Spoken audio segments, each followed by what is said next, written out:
Good afternoon, ladies and gentlemen, from a very chilly Johannesburg. Welcome to the SAIEE Free State Centre's webinar on dry type transformers, its applications and practical examples. Before we start, a few webinar considerations. Attendees are reminded to ensure the volume is turned up on their device. Ensure you have a stable internet connection. This will ensure the streaming and audio will run smoothly. Attendees can ask questions via the questions panel located within the GoToWebinar control panel. By default, the control panel is located on the right-hand side of your screen. The chat function is reserved for webinar organizers and panelists to communicate with attendees. Attendees will not be able to chat with each other, however, are encouraged to ask questions. A recording of this webinar will be made available on the SAIEE TV channel on YouTube. This page is updated regularly, so ensure you check back as often as possible for new uploads and subscribe to our YouTube channel. It's free.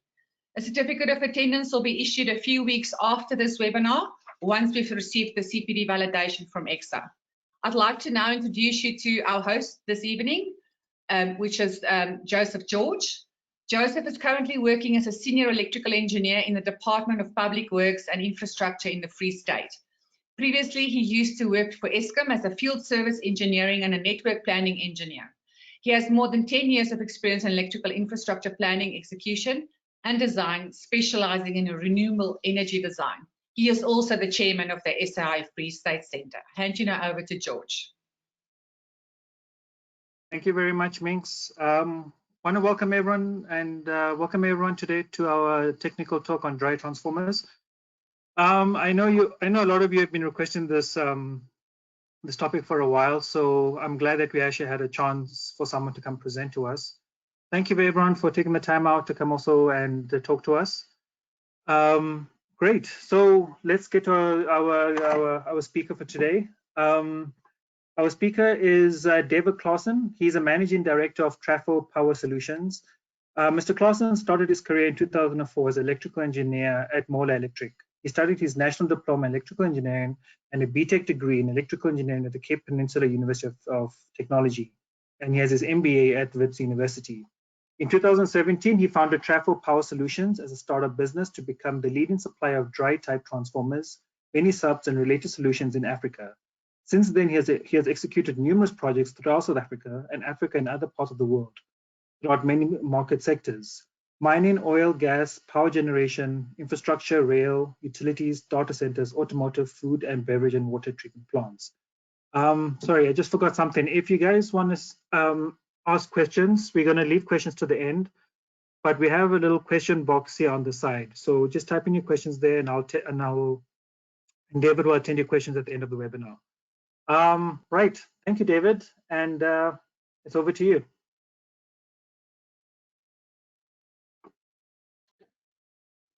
Thank you very much, and it's a great opportunity for me to present to everyone that's here. So thank you very much for attending.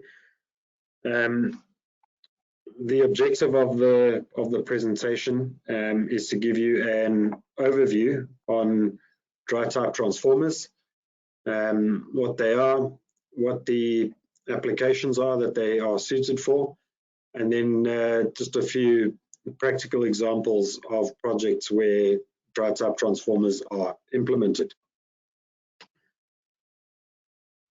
So the main topics that we will be covering in this presentation are what exactly are dry type transformers, the different types of dry type transformers that we get. And a lot of us, many of us, particularly in a South African context and an African context, are quite familiar with oil-filled transformers. And I will hope to give you some of the differences between dry type transformers and oil type transformers.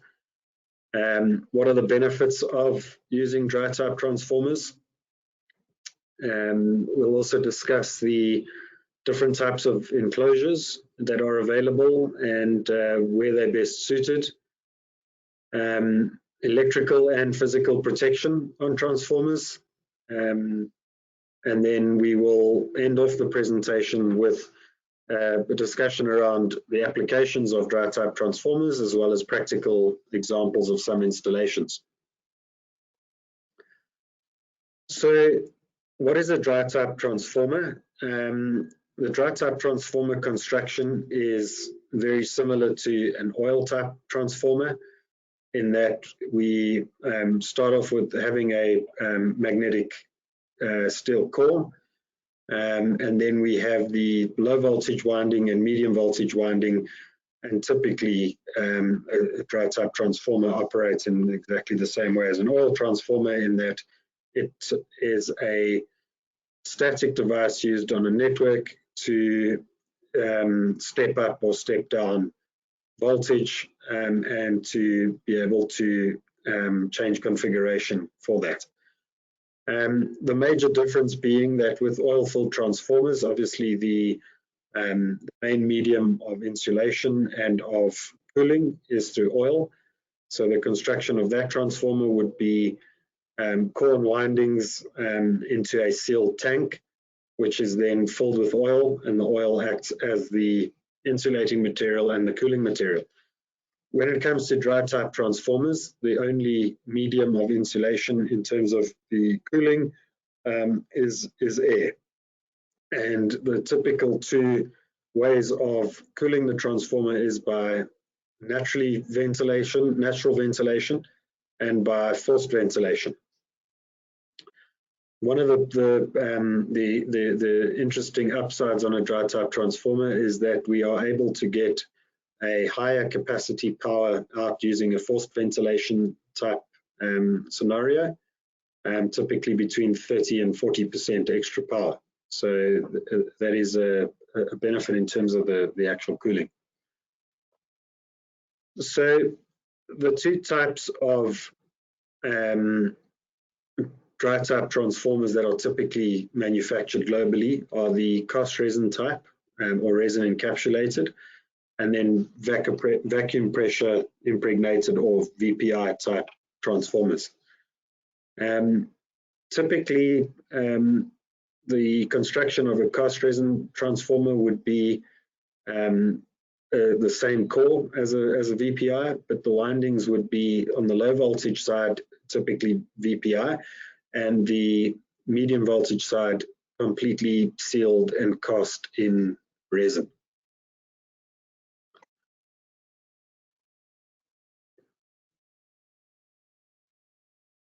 Okay, so for the cast resin type dry type transformer, generally found in the market is a MV insulation system up to 52 kV and around about 25 MVA. There are some special designs slightly higher than that, but for the purposes of this discussion, the range of transformers we're talking about for general purpose for cast resin transformers are 25 MVA and below, and up to, in a South African context, probably around 66 kV. The most common construction on these cast resin transformers is to have a medium voltage winding that is cast and the low voltage winding that is VPI.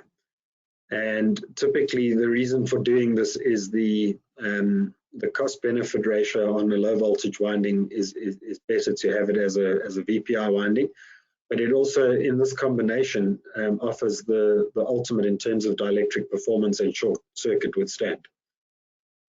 Typical winding material for these transformers, very much like oil transformers, aluminium or copper.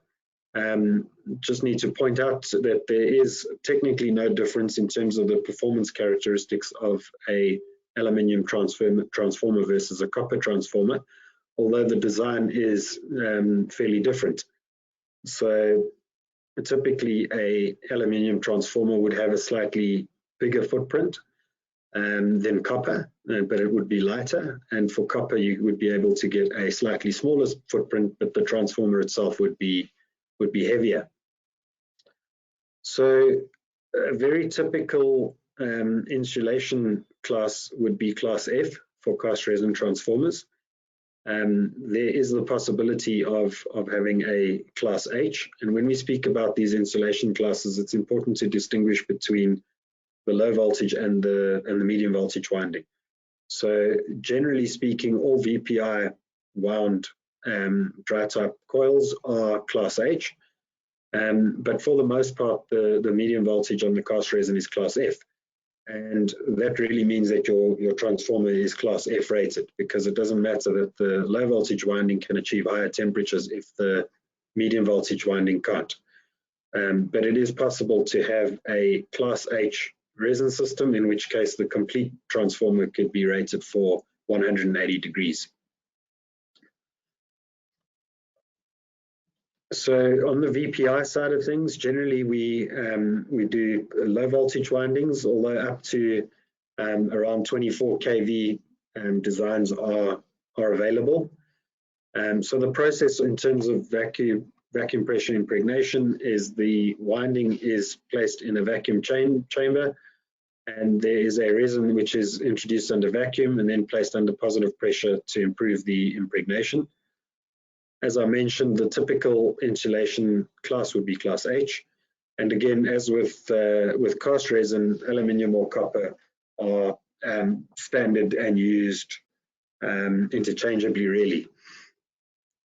Typically with dry type transformers, aluminium is the preferred winding material, mainly due to cost.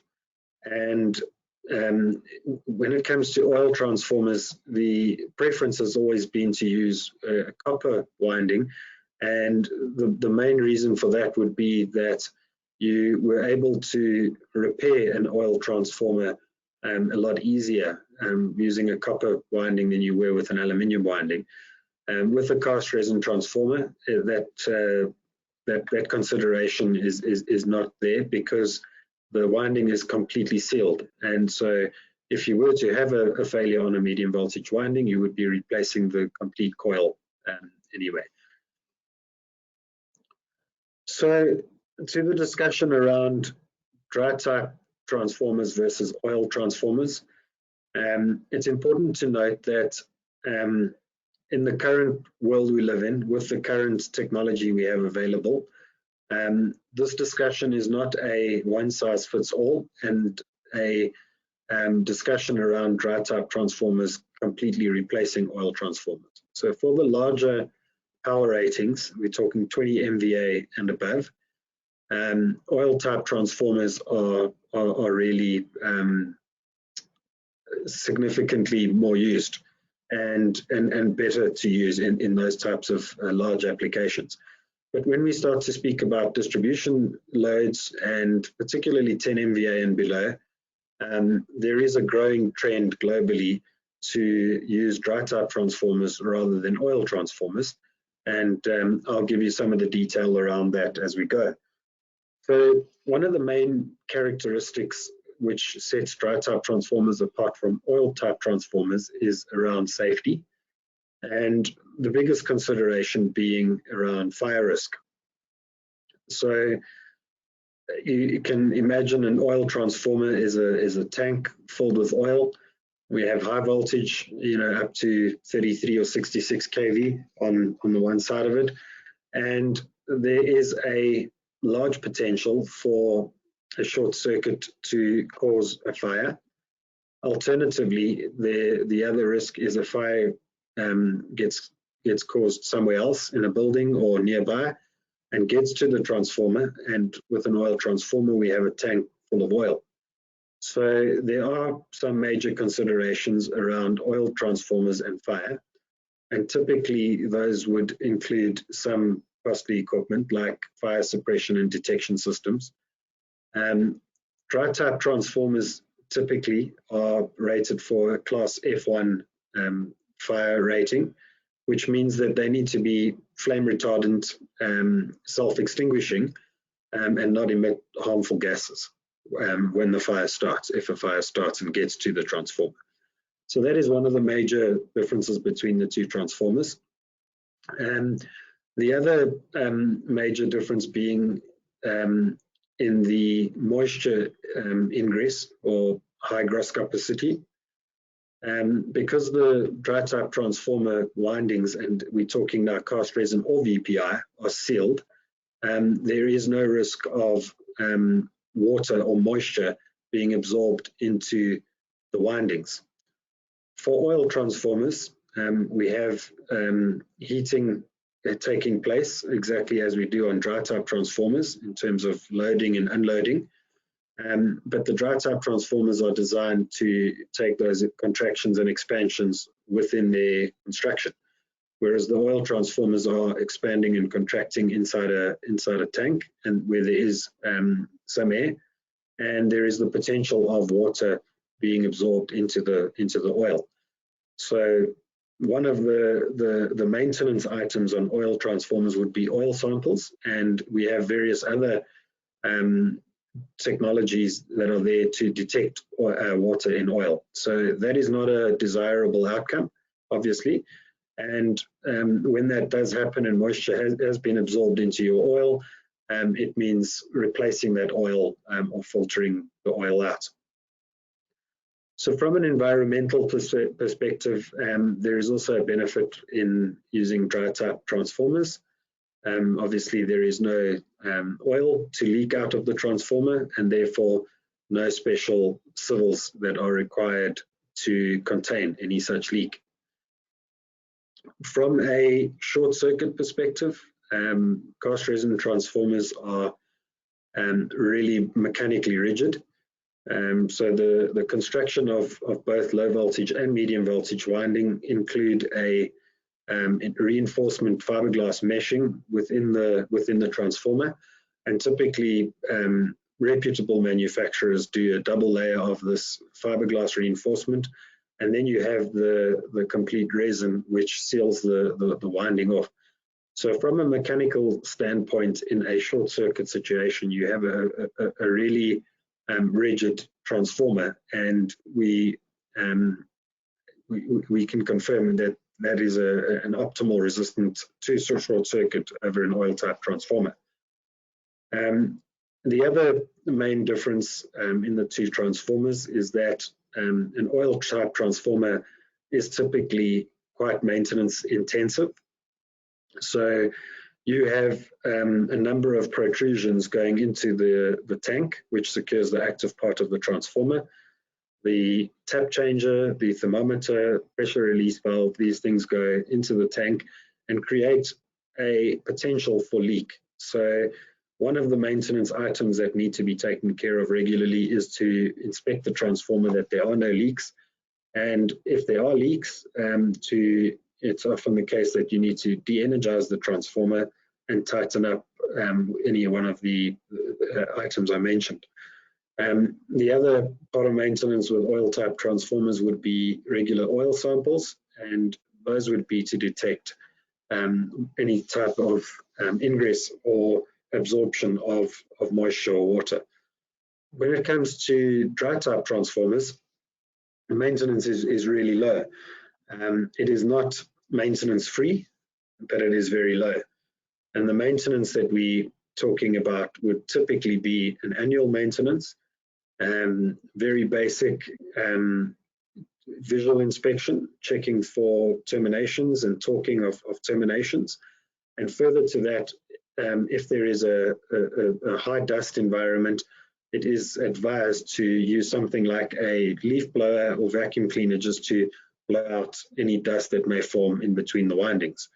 But that's it. So as far as maintenance goes, dry type transformers score quite a significant amount higher than what oil transformers do.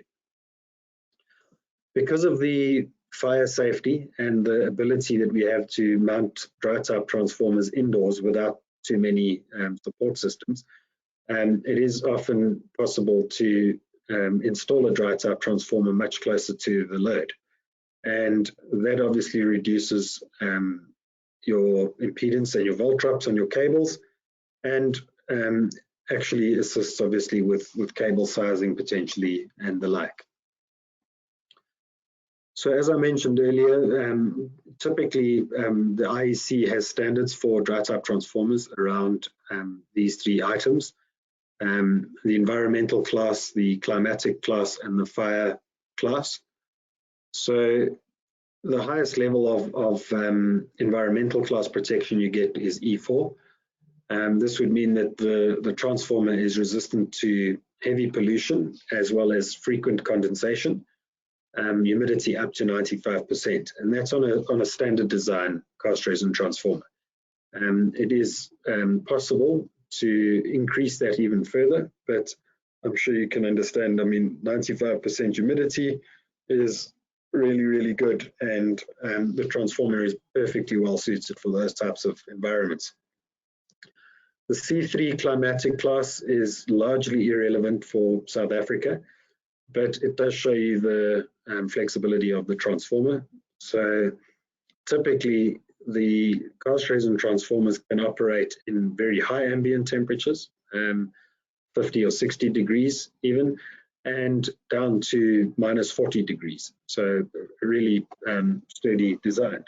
And then, as I mentioned earlier, the class F1 fire protection, meaning that the transformer is stamped with that certification and has been tested accordingly.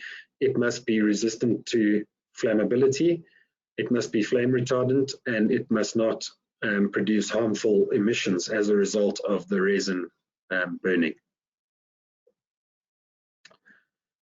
Okay, so we discussed a little bit around the maintenance already, but really the maintenance around dry type transformers is insignificant in comparison to oil transformers.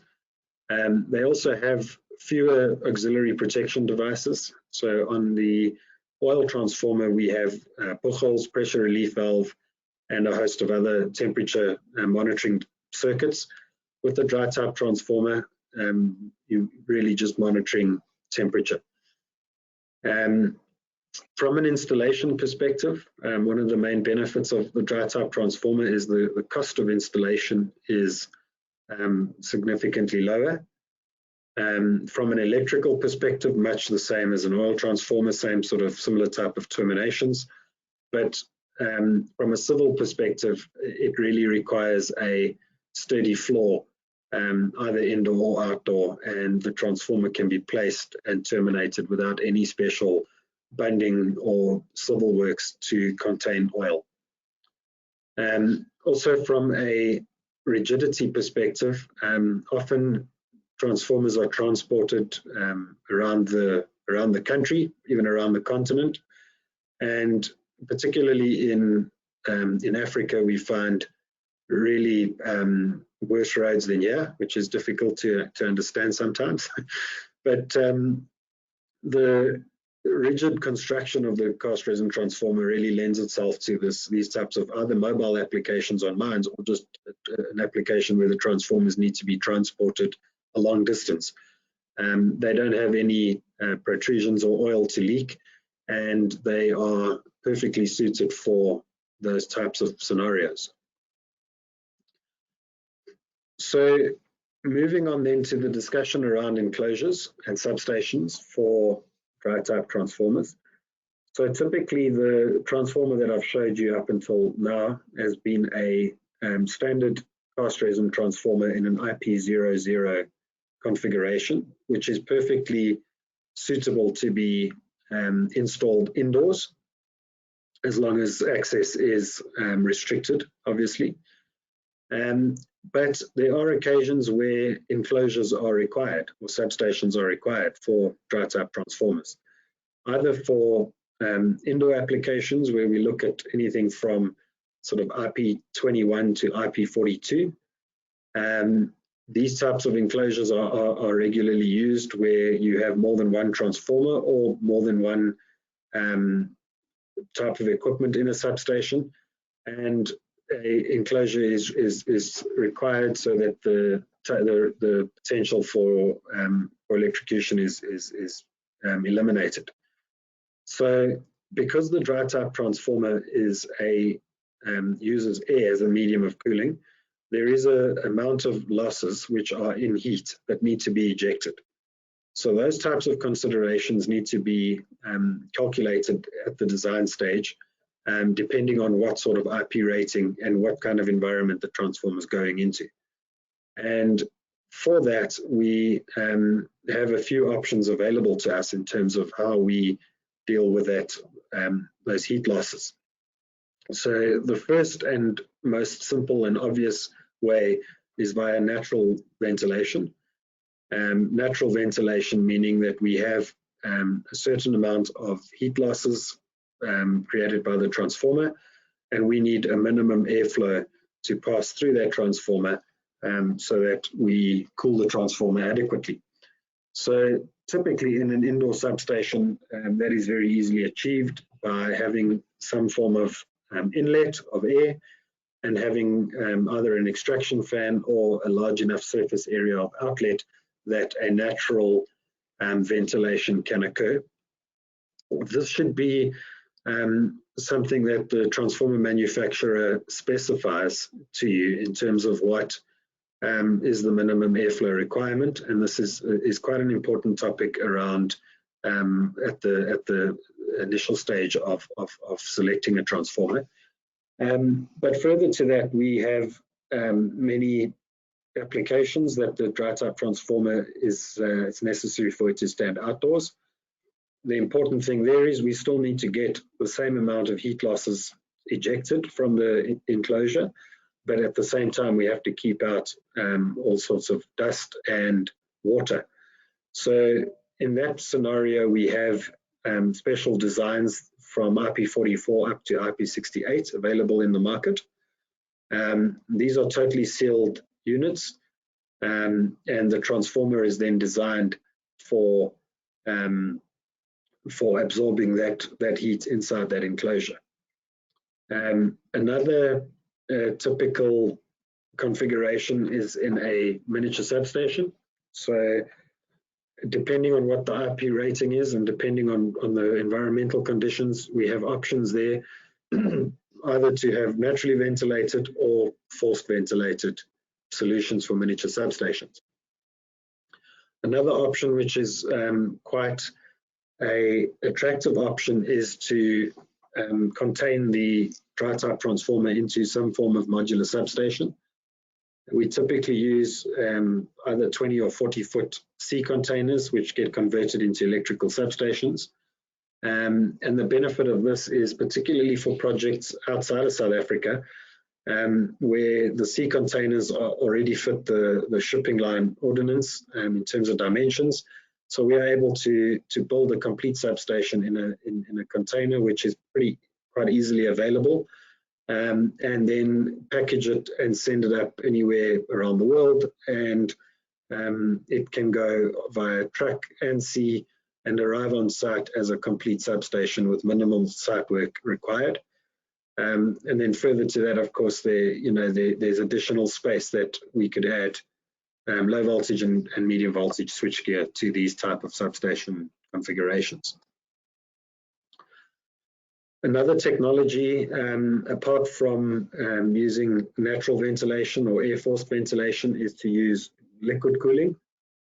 And these are very specific applications. So particularly in applications where space is at a premium, and you need to really get the smallest available footprint for the transformer.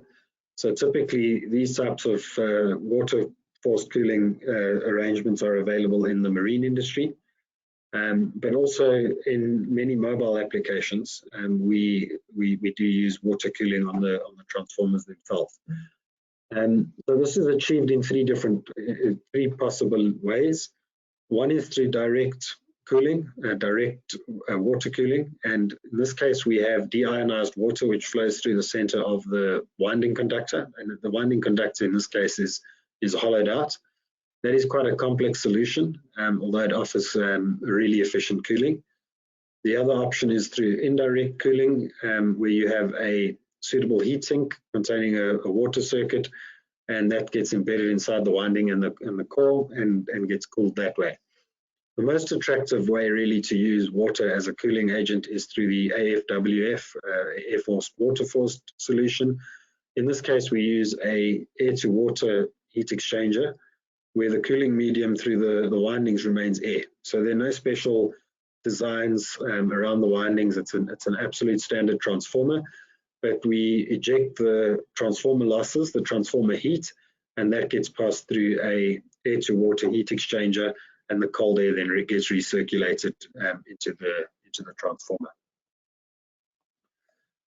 So the typical applications and the typical uses on enclosures would be naturally ventilated and forced ventilated. Through forced ventilation, we have a host of options, either via extraction fan and louvering, alternatively through a air-to-air heat exchanger, where we pressurize the enclosure and the transformer is cooled via that circulating air through a heat exchanger. But the overall message around these enclosures is that the dry type transformers are able to be installed in pretty much any environment and any setting. So at least due to their primary design, from a humidity and fire perspective, they are really rigid transformers. But the solutions around cooling these transformers for when they do go into special outdoor type of applications, there are really a number of these solutions available, and this type of specialization should be kept in-house with the transformer manufacturer, as the enclosure and the transformer should be designed in conjunction with one another. Okay, so from an electrical protection perspective, cast resin and dry type transformers really simple solutions. We really look at two main areas of protection around dry type transformers, the one being temperature and the other being voltage surges. So around the temperature, every dry type transformer should be supplied with 4 PT100s, one per winding and one on the core. These are removable PT100s in most cases. So unlike large electric motors, where we typically embed the PT100s into the winding, and if you have a PT100 winding failure, you have an issue. So typically you will find electric motor manufacturers installing 2 or 3 PT100s per winding in case one fails. For these types of transformers, really simple. We have a tube which runs down into the hotspot of the winding, and the PT100 is fully removable within 20 minutes. So if you were to ever have a PT100 issue, it's quite quick to replace. So these PT100s are then connected to a temperature control relay. These temperature control relays are vast in terms of the capability. So everything from standard hard wiring contacts for alarm and trip and indication, to complete communications via whichever protocol is required onto a SCADA system or through a building management system. Again, these types of auxiliaries should really come from the transformer manufacturer in conjunction with their transformer. A further protection and added benefit on the dry type transformers are the forced ventilation fans that you can see below. Over here, these fans are bolted to the transformer feet, to the core feet, and they're directed axial flow directly underneath the windings. So it's typical to have one of the outputs of this relay which controls these fans automatically. When we get to a preset temperature or a predetermined temperature, that these fans come on immediately, and they have a very high efficiency in cooling the transformers down. So you could see a 20-degree difference in a matter of minutes. The other benefit of these fans at the bottom and the efficiency at which they work, as I mentioned earlier, it is entirely possible to get a higher rating of the transformer out by using these fans. So something that I need to make very clear, if you need a 1000 kVA transformer, it is very important to specify that you need that 1000 kVA rated at natural ventilation level. It is not common, but you see it sometimes in the industry where manufacturers rate a transformer at 800 kVA or 630 kVA, and they have fans running continually to give you 1000 kVA. That is not an optimal solution, because if you were to lose a fan, the transformer is not rated to give you that power. So we highly recommend that you use these fans, A, as a protection device, and B, as a temporary overload solution. So from a surge protection perspective, there are really two areas that we focus on. Number one being the surge or lightning arresters. These are basic MV lightning arresters, which are typically bolted to the transformer, as you can see in this picture over here. The lightning arresters are fitted between earth and your primary windings, and these are only there for a instantaneous surge, like a lightning strike or a very high voltage surge coming through the network. Of almost more importance would be a surge suppressor. You can see one over here mounted at the base of this transformer. The surge suppressor is basically a filtering circuit which is used for reducing transients which are present mainly on vacuum circuit breakers. So your standard typical SF6 circuit breakers have much lower switching transients than what vacuum circuit breakers have. So we strongly suggest and recommend using a surge suppressor, particularly when the transformer is being fed by a vacuum circuit breaker, to reduce those transients. And the effect of those transients is a breakdown in the medium voltage or primary insulation system. And generally speaking, this happens over a period of time. So it is not an instant failure, but it is a slow breakdown of that insulation over time. And that really reduces the lifespan of the transformer. So we always suggest using surge suppressors, and then in unstable networks and high lightning incidence areas, the lightning arresters. And really those are the two main areas when it comes to protecting dry type transformers: temperature and surge protection. Okay, so from an applications perspective, really anywhere you see a distribution transformer or a transformer 25 MVA and below, dry type transformers are capable of operating. The applications that we typically find dry type transformers would be in your standard distribution type loads, buildings, lighting, air conditioning, hospitals, hotels, particularly where large gatherings of public are around and where safety is a concern. In cities a lot where you have a lot of high-rise buildings, we typically install dry type transformers in basements or higher up in the building. If you have a multi-story building, we often have more than one transformer and split out amongst the building. And again, the dry type transformer perfectly suited to that kind of environment, because fire is no consideration. And then looking at some industrial type applications where there are more of inductive loads to be found. Typically we're seeing higher and higher nonlinear loads around the world, really. Bigger VSDs, variable speed drives, more variable speed drives, a lot more nonlinear loads. And again, the dry type transformers are perfectly suited for those types of applications. Where we have multi-winding variable speed drives, typically could have a scenario where you have a multi-winding cast resin transformer or dry type transformer, and available on the market up to 36 secondaries on those transformers for large H-cell variable speed drive topologies.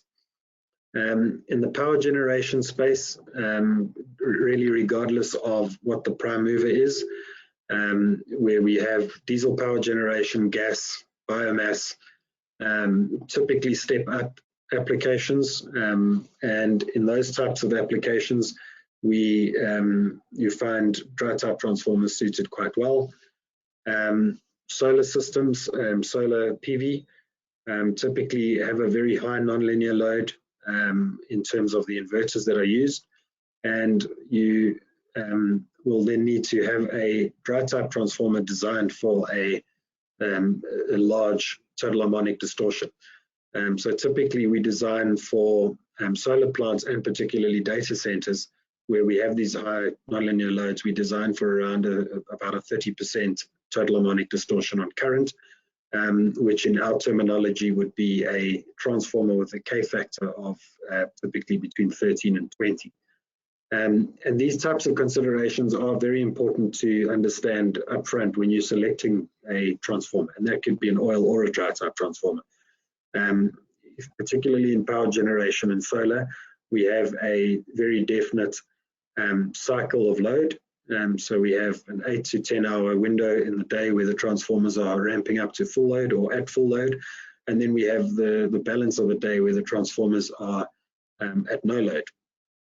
So the transformer resin and construction needs to be designed according to those types of load cycles, as well as the fact that we see high total harmonic distortion. So for those considerations, things like electrostatic shields and some derating in the transformer are required for those types of applications. We discussed the marine applications, compact designs with the water cooling or 5-limb transformers in some cases. And then for typical mining and oil and gas applications, where we find hazardous areas, either spark-proof or flame-proof areas, there are considerations around how the transformer enclosure and the transformer itself are designed. But also we find really harsh environmental conditions, particularly in coal mining or in open cast mining. And also mining is a moving target. So the open cast is always getting bigger and the underground is always getting deeper. And often there is a requirement for electrical infrastructure to be built on mobile type substations and solutions. And again, the dry type transformers, due to their rigidity, fit these types of applications perfectly. So really, in a nutshell, from an application perspective, everywhere you find oil transformers, there is and I'm talking specifically 25 MVA and below, there is a dry type counterpart that can be designed. Okay, so just having a look at some of the practical examples of installations. This is a dual substation with 2 3 MVA transformers stepping up 400 to 11 kV. These were for the northeast part of the DRC, which meant that these transformers had to be manufactured and built into this type of containerized solution, which would be shipped from Johannesburg via road freight to Durban, Durban to East Africa port, and then from there go 2,000 kilometers on road on really, really bad roads to get to this remote part of the DRC. And that's why you can see this particular steel structure over here was really because of those roads. But this is a typical type of containerized solution where you'll get your switchgear transformer and associated cooling systems manufactured and tested in South Africa and able to be shipped really anywhere in the world. This is more of an IP0 type of solution. So for this particular application, we have two 1250 kVA, 11 kV to 400 volt step down transformers. What makes this quite special is the fact that for this particular project, it was required that we have automatic on-load tap changing. So with an oil transformer, it's slightly easier to do. with dry type transformers, you can see here we have to take every one of the bolted links out into an external tap changing device. And with this scenario here, we have an AVR, automatic voltage regulator, measuring the incoming voltage. And we had a multi-step, 15-step tap changing here that took place completely automatically. So for these types of applications where we have a customer's network, which is quite far down the line, and the main transformer automatic onload tap changing is not sufficient, it is possible with dry type transformers to do automatic onload tap changing. And also you can see on this particular installation, no enclosures required. So complete access restricted into the substation, but a typically a nice solution, you know, which from a cooling perspective and from the tap changing and voltage fluctuations. Okay, so I mentioned earlier a little bit about the rigidity and these mobile type solutions. So this particular application has a number of complete mobile mining units. So these mining units contain crushing circuit as well as grinding and pumping. There is a complete mechanical process plant which gets dragged around on these pontoons. And part of this is 6 and 12 meter electrical substations. So you can see here the transformers installed at the front of the container, on the one side of the container, segregated. And on the opposite end of the container, we have the motor control center with variable speed drives and associated switchgear. Again, a really neat solution that's able to be tested and manufactured locally and then shipped for installation onto these pontoons and then dragged around. And in fact, this particular project initially used oil transformers, and later on, you know, found quite regularly they had oil leaks and breakages and issues around the transformer, moved to the dry type transformers, and then ended up replacing all of the transformers on their mobile units. So a typical miniature substation, this is for an underground application, and generally speaking, we find quite a lot of demand in underground applications for these types of mini subs. They move around a lot. There is hazardous gases underground, particularly for coal mining, conductive dust and hazardous dust. And these types of solutions, plug and play type mini subs are used over there. And then a typical surface mount miniature substation, the biggest consideration for us being around the cooling. So this particular drawing shows you the segmented version of it without the roof. But in this case here, we have inlets underneath the mini sub and a little bit over here for drawing air in. And then we have a false roof, pitched roof on the top with some extraction fans to ensure adequate cooling. And one of the major considerations for dry type transformer mini subs in a standard outdoor surface mount scenario, that could be for municipalities or for housing developments or mining also, is around vandalism. We have a very high incident in South Africa of vandalism for the oil out of the mini subs, and that goes for transformers too, but B, the copper which they're able to access.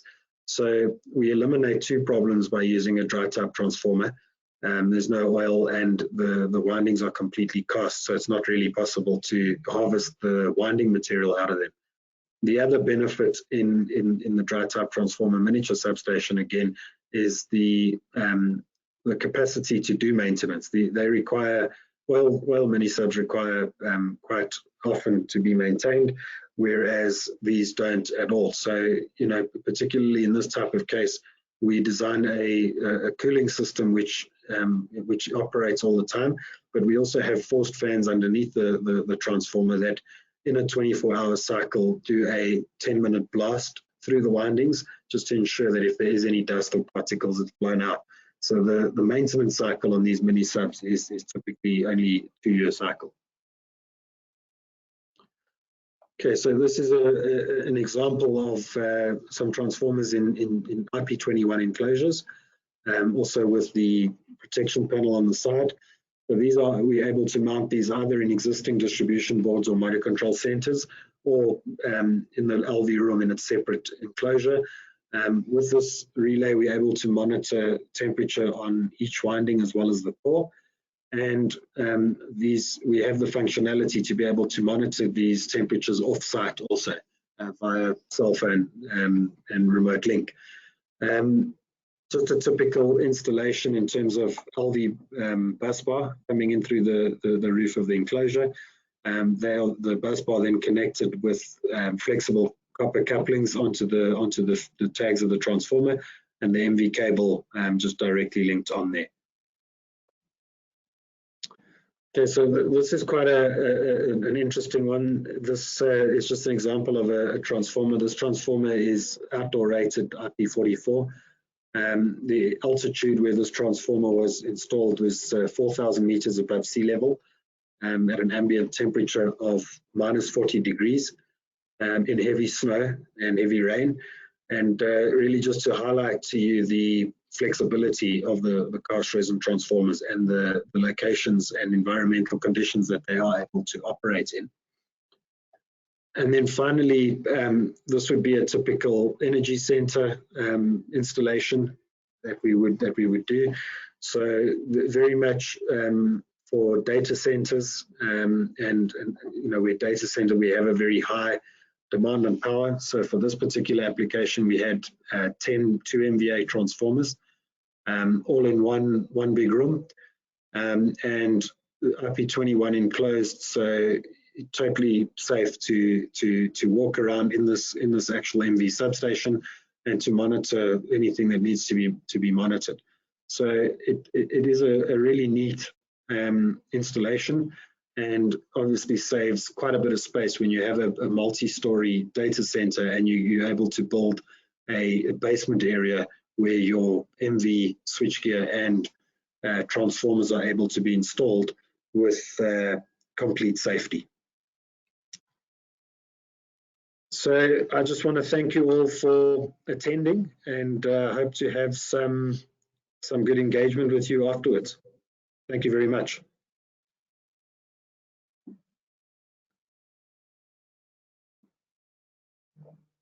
David, we have a couple of questions here in the chat box. Are there any limitations of dry type transformers versus oil type transformers in terms of the applications?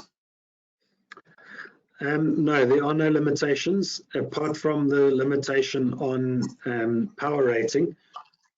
So typically up to this point globally, we don't get much bigger than 25 to 30 MVA on the dry type transformers. So for transformers bigger than that, the technology is not available at the moment. And then also typically for higher voltages, higher than 66. So if we start looking at transmission voltages, 132, 400 kV, that would be more of the arena for oil type transformers. Okay. Happy G says, if the winding is in aluminium, will it not be more sustainable to movement during through faults? Sorry, could you repeat just repeat the whole question? Sorry. If the winding is in aluminium, will it not be more sustainable to movement during through faults? No. So the construction between copper and aluminium is identical. The cross sections and the size of the conductors vary; they change. So for aluminium, we have bigger cross sectional area for conductor size. However, the construction is identical. So the winding is completely wound in a mold and then reinforced by a double layer of fiberglass, which is actually cast into the mold. So from a mechanical rigidity perspective, it is seriously rigid, and even under short circuit condition. You guys get a lot of aluminium made transformers. Yes. So for cast resin particularly, I would say 90% of the global demand and what is supplied globally, and South Africa is the same, would be aluminium. In fact, the only time we've ever really supplied copper was to copper mines, which insist on using the material of their mine. But there really is no performance benefit by using copper versus aluminium, but there is quite a big cost benefit in using aluminium rather. Okay. Do transformers reduce the number of faults as compared to the oil immersed transformers? Sorry, you broke up the first part of that question.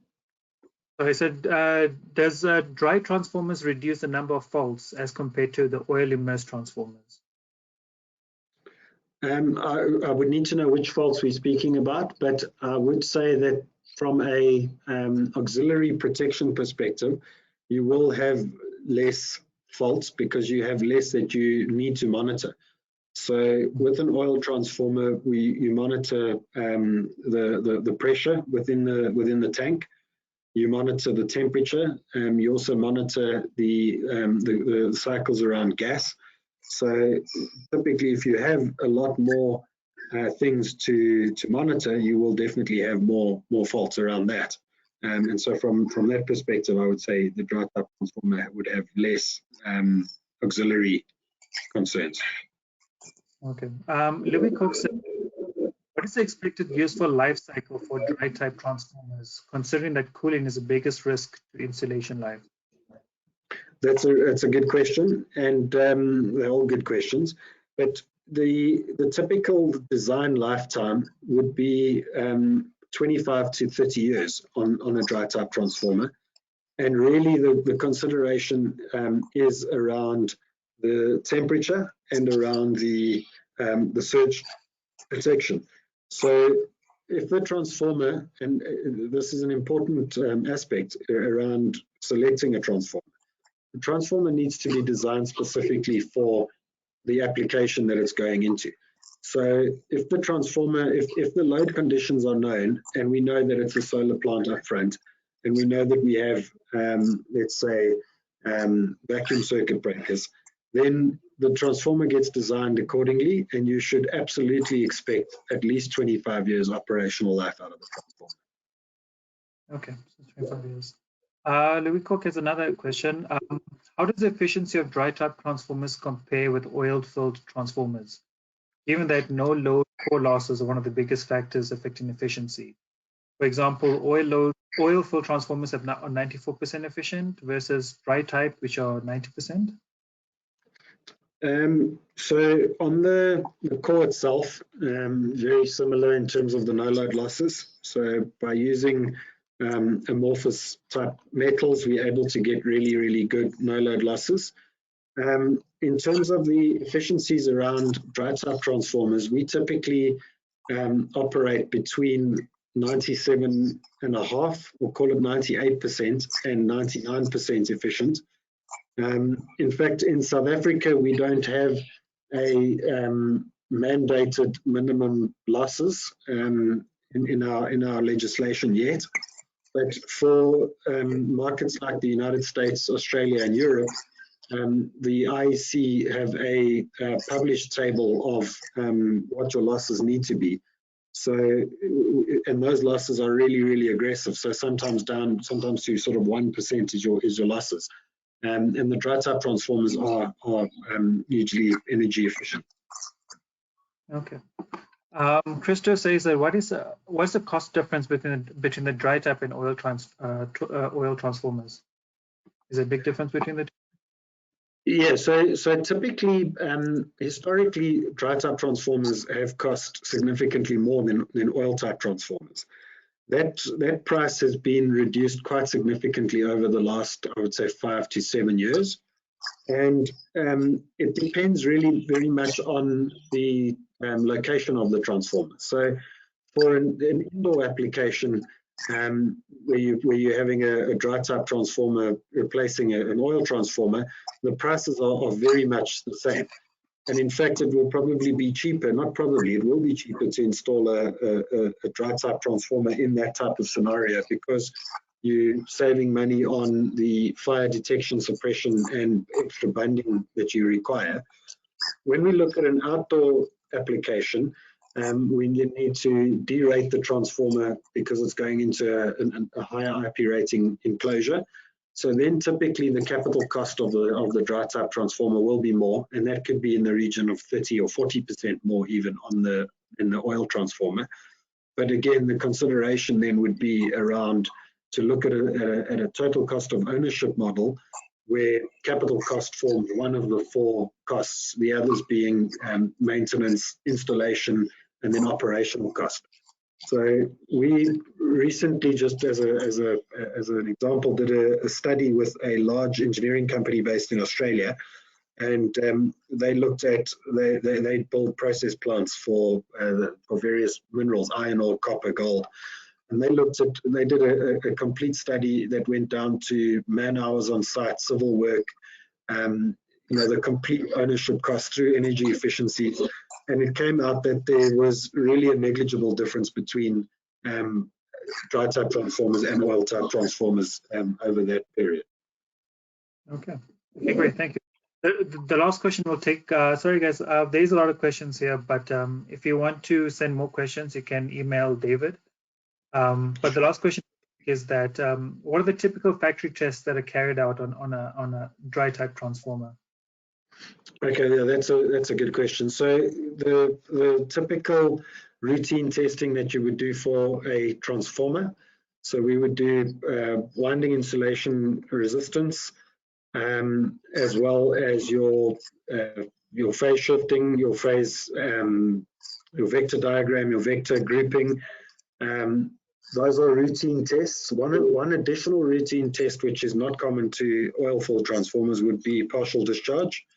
So that is a really important test on dry type transformers, and it forms part of the routine testing. But then your special tests and your type tests are identical to oil-filled transformers. So lightning impulse, tan delta, and then special environmental testing. But the routine testing would follow exactly the same process as oil-filled transformers, except for the partial discharge testing, which is an additional test. Okay, great. Thank you, David. I mean, like I said, there's a lot of questions here. Guys, if you want to have something more, then please email David. And thank you again, David, for taking the time to talk to us and answering the questions. It looks like a lot of guys are quite excited and quite happy with your presentation. And thank you again for taking the time. Thanks, David. So thank you very much. Thank you to everybody for attending. I appreciate that.